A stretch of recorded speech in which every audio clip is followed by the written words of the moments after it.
లత లత సరాగమాడి సుహాసిని సుమాలతో వయస్సుతో వసంతమాడి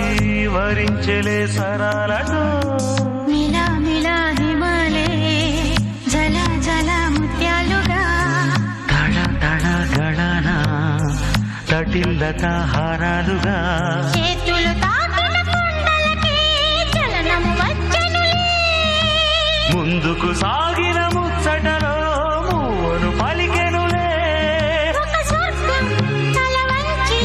ఇలా చేరే క్షణాలలో అందాలలో అహో మహోదయం భూలోకమే